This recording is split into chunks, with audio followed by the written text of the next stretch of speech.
replying to another question. আপু আমার ligation করা, আমি কি বাচ্চা নিতে পারবো? প্লিজ প্লিজ প্লিজ আপু রিপ্লাই। এটা তো লাইগেশন মানে কি? জরায়ুর দুই পাশে দুটো টিউব আছে যেটা দিয়ে ডিম্বাশয়ের সাথে লাগানো থাকে। এখন ডিম্বাশয় থেকে ওই টিউব দিয়েই হচ্ছে ডিম আসে, এসে শুকানোর সাথে মিলিত হয়ে বাচ্চা হয়। এখন ওই দুইটা সাধারণত বন্ধ করে দেওয়া হয়। লাইগেশন যারা বাচ্চা চায় না আর কি, এটা একটা জন্ম নিয়ন্ত্রণ ব্যবস্থা। তাহলে এটা কিন্তু একদিকে করা হয় না, এটা দুই দিকে করা হয়। তো দুই দিকে যদি টিউব ব্লক থাকে, দুইটা লাইগেশন মানে বেঁধে দিয়েছে দুইটা টিউব, তাহলে তো এটা দিয়ে বাচ্চা হবে না। তাহলে আপনি যেহেতু হয়তো আগে আপনি লাইগেশন করেছেন, কারণ আপনি তখন হয়তো বাচ্চা চাইতেন না, আপনার হয়তো দুইটা বাচ্চা হয়ে গিয়েছে, এখন ভাবছেন যে আরেকটা বাচ্চা হলে ভালো হয়। সেক্ষেত্রে আপনার হাতে দুইটা অপশন আছে। এক হচ্ছে লাইগেশনটা খুলে নেওয়া। লাইগেশন খোলার অপারেশন খারাপ না, করলে সাকসেস রেট ভালো। সুতরাং আপনি লাইগেশনটা এসে খুলে নিতে পারেন। সেটার জন্য পেটে একটা ছোট্ট কাটা দিয়ে ওই লাইগেশনটা খুলে দেওয়া যেতে পারে, ঠিক আছে। আরেকটা হচ্ছে যে টেস্ট টিউব বেবি, আইভিএফ বা টেস্ট টিউব বেবি করেও বাচ্চা নেওয়া সম্ভব। সেক্ষেত্রে আর টিউবের দরকার হয় না। টিউব কারণ আমরা আলাদা করে ডিমটা বড় করে ডিমটা সুই দিয়ে নিয়ে নিই আর কি। সুতরাং ওটা টিউব দিয়ে যেতে হয় যে এরকম কিছু না, ঠিক আছে। আর হচ্ছে যে এই যে আপনারা এক একবার এক একটা চিন্তা করেন, সুতরাং ভালো মতো ডিসিশন নিয়েই তারপর যে কোনো জন্ম নিয়ন্ত্রণ ব্যবস্থায় যাবেন। বিশেষ করে লাইগেশন কিন্তু আপনার একটা পার্মানেন্ট জন্ম নিয়ন্ত্রণ ব্যবস্থা।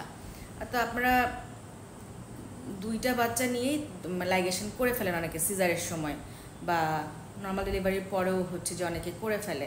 কিন্তু এটা মাথায় রাখবেন যে প্রথমত মানে দুইটা বাচ্চার পরে আমি নিতে মানা করি। আমি বলি যে তিনটার পরে নিয়ে, যদি যারা তিনটা নেন তাদের থেকে বলি যে আচ্ছা করে ফেলেন, কিন্তু দুইটার পরে না করাই ভালো।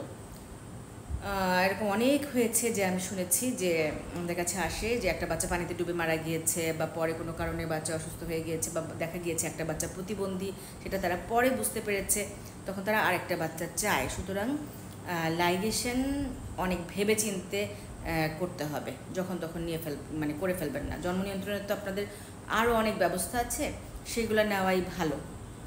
আর তিনটা বাচ্চার পরে অনেকে নিতে পারেন, যদি মানে লাইগেশন করে নিতে পারেন আর কি, ঠিক আছে। তাহলে আমি যে জন্ম নিয়ন্ত্রণ ব্যবস্থা নিয়েও কিন্তু এর আগে একটা ভিডিও দিয়েছি, ওইটা একটু দেখবেন যারা জন্ম নিয়ন্ত্রণ ব্যবস্থা সম্পর্কে জানতে চান, যে লাইগেশন ছাড়া আর কি কি ব্যবস্থা আছে। আমার একটা দুইটা আগে ভিডিওটা দেখলেই আপনারা জানতে পারবেন, ঠিক আছে। আমাকে একটা ছোটো ছোটো প্রশ্নের উত্তর দিই, সবসময় লম্বা লম্বা ভিডিও দিতে হবে এমন কোনো কথা নেই, ঠিক আছে। ভালো থাকেন। আর অনেকে আবার এটা জিজ্ঞেস করেন, যেহেতু টিউবের কথা উঠলই, যে আমার একটা টিউব ব্লক, ওটা কিন্তু ইচ্ছাকৃতভাবে করা হয় নাই, মানে ওটা ইনফেকশন বা কিছু দিয়ে ব্লক হয়ে গিয়েছে, বা অনেকের একটুপিক প্রেগনেন্সি হয়েছিল, টিউবে বাচ্চা ধরেছিল, তখন একটা টিউব কেটে ফেলতে হয়েছে। ওরকম যদি হয় সেক্ষেত্রে একটা টিউব খোলা থাকলেই বাচ্চা হবে। কিন্তু লাইগেশন তো আর একটা টিউবে করা হয় না, লাইগেশন করা হয় দুইটা টিউবে। এটা মানে করে দেওয়া হচ্ছে, এটা কিন্তু এমনি এমনি হয়নি। সুতরাং একটা জিনিস মাথায় রাখবেন, এটা আপনাদেরকে বলে রাখি, যে যদি ইনফেকশনের কারণে বা যে কোনো কারণে আপনারা দেখেন যে বাচ্চা হওয়ার জন্য পরীক্ষা করতে গিয়ে দেখেন যে দুইটা টিউব ব্লক, ওইটা কিন্তু কোনো ইনফেকশনের কারণে হয়েছে। সো ওইটার অপারেশনের সাকসেস রেট যতটুকু, ওটার অপারেশনের সাকসেস রেটটা একটু কম, কারণ পুরাটা টিউবই ডেস্ট্রয়েড থাকে। কিন্তু লাইগেশন যাদের করা হয়েছে তাদের তো একটা জায়গায় শুধু সেলাই দিয়ে দেওয়া হয়েছে, একটুখানি নষ্ট করা হয়েছে বা একটুখানি পুড়িয়ে দেওয়া হয়েছে। সো ওই জায়গাটা কিন্তু আপনার অপারেশন করলে ভালো সাকসেস আসে। হ্যাঁ, তো দুইজনেরই দুইটা টিউব, ধরেন একজনের টিউব ব্লক, দুইটা টিউব ব্লক ইনফেকশন দিয়ে, আর আরেকজনের লাইগেশন করা হয়েছে। কিন্তু অপারেশন যখন করা হয় তখন লাইগেশন করা টিউবের সাকসেস রেট ভালো, সহজেই বাচ্চা ধরে যায় অপারেশনের পরপর। কিন্তু যাদের ইনফেকশন দিয়ে টিউব ব্লক হয়েছে তাদের কিন্তু বা একটুপিক হয়ে করে হচ্ছে যে ওই টিউবটা ডিস্ট্রয় হয়েছে, তাদের সাকসেস রেটটা খুব ভালো আসে না।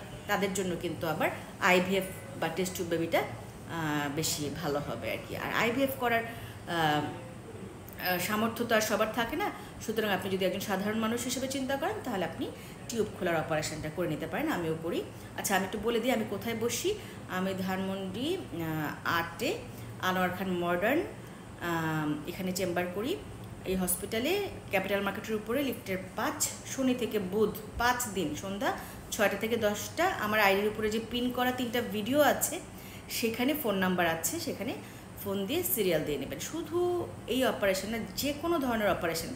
আচ্ছা, আর একটা জিনিস যেটা যে আপনারা, এটা নিয়ে আলাদা ভিডিও করবো, তারপরে একটুখানি বলে দিই যে আপনারা অনেকেরই দেখা যায় যে একটু বয়স্ক যারা, বা অনেকেরই দেখা যায় যে অনেকদিন ওষুধপত্র খাচ্ছেন কিন্তু ব্লিডিং বেশি হয়, বা কিছুতেই ব্লিডিং নিয়ন্ত্রণ হচ্ছে না, বা জরায়ুটা অনেক মোটা হয়ে গিয়েছে, অ্যাডেনোমায়োসিস আছে, টিউমার আছে, জরায়ু ফেলে দেওয়ার অপারেশনও করতে চান, আমরা কিন্তু ল্যাপারোস্কোপিক্যালি জরায়ু ফেলে দেওয়ার অপারেশনও করি। হ্যাঁ, ছোটো ছোটো 3টা ফুটা দিয়েই কিন্তু আপনার জরায়ু ফেলার অপারেশনও কিন্তু করা যাচ্ছে।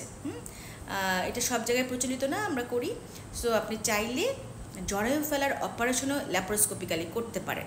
সব কিছু এখন ল্যাপারোস্কোপিক্যালি করা সম্ভব, শুধুমাত্র বাচ্চা হওয়াটা ল্যাপারোস্কোপিক্যালি করা সম্ভব হয় না। তাহলে যে কোনো টিউমার, সিস্ট, এমনকি জরায়ু ফেলার অপারেশন সবই কিন্তু ল্যাপারোস্কোপিক্যালি করা যায়।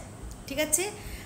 সো আপনি আপনার অপারেশনের ব্যাপারে আমার সাথে সরাসরি কথা বলতে পারেন, বা যদি আপনার ঢাকায় আসার উপায় না থাকে, আপনি বাসার কাছে কোনো গাইনোকোলজিস্টের সাথে এ ব্যাপারে পরামর্শ করতে পারেন।